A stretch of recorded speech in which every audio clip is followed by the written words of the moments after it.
સુરત શહેરમાં અષાઢી બીજની રથયાત્રા અનુસંધાને સુરત ક્રાઇમ બ્રાન્ચની અલગ અલગ ટીમો પેટ્રોલિંગમાં ઘણા સમયથી રહેલી હોય છે અને આ દરમિયાન તેઓ નાસ્તા ફરતા આરોપીઓ, ઓર્ગેનાઇઝ ક્રાઇમ અને જુદા જુદા ગુનાઓના વોન્ટેડ આરોપીઓ અને અનડિટેક્ટ ગુનાઓની તપાસમાં રહેતા હોય છે. આ દરમિયાન ગઈકાલે ક્રાઇમ બ્રાન્ચના પોલીસ ઇન્સ્પેક્ટર જે.જી. પટેલ અને પીઆઈ જે.એન. ગોસ્વામીની ટીમને એક ઇન્ફોર્મેશન મળી હતી કે જે ડભોલી સિંગણપુર પોલીસ સ્ટેશનમાં 10 સાથે એક ચેન સ્નેચિંગનો બનાવ બનેલો છે અને આ ચેન સ્નેચિંગના ગુનામાં દેવ યોગેશભાઈ વાઘેલા જે રાંદેર એરિયામાં રહે છે એને કરેલો છે અને એ ચંદ્રશેખર આઝાદ બીચ તરફથી આવવાનો છે અને વેડ રોડ પર ક્યાંય જવાનો છે. આ બાતમી આધારે ક્રાઇમ બ્રાન્ચની ટીમે એને ગઈકાલે પકડી પાડ્યો.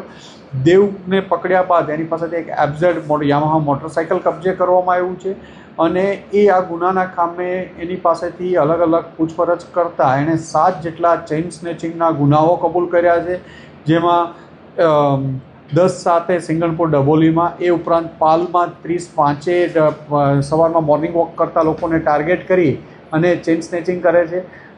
એ સિવાય ઉમરા પાલ બ્રિજ તરફ ઉમરા તરફ 2 બનાવો છે, જેમાં એક ચેઇન પડી જતાં મૂકીને ભાગી ગયેલો હતો.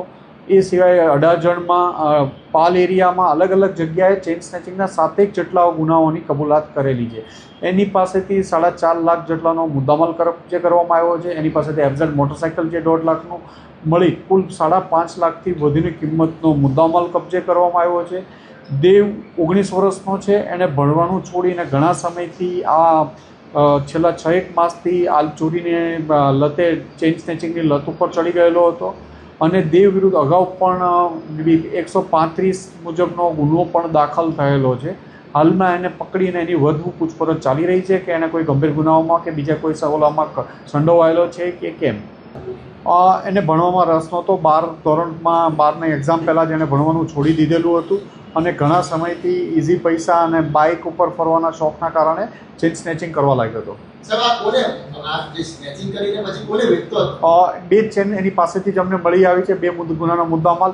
એક ચેન સ્નેચિંગમાં એને મુદ્દામાલ ચેન ખોટી નીકળી અને એકમાં ચેન ત્યાં ને ત્યાં પડી ગઈ હતી અને અન્ય 3માં એને ગળામાંથી ચેન તૂટી નહોતી. એને પ્રયત્ન કરેલો હતો.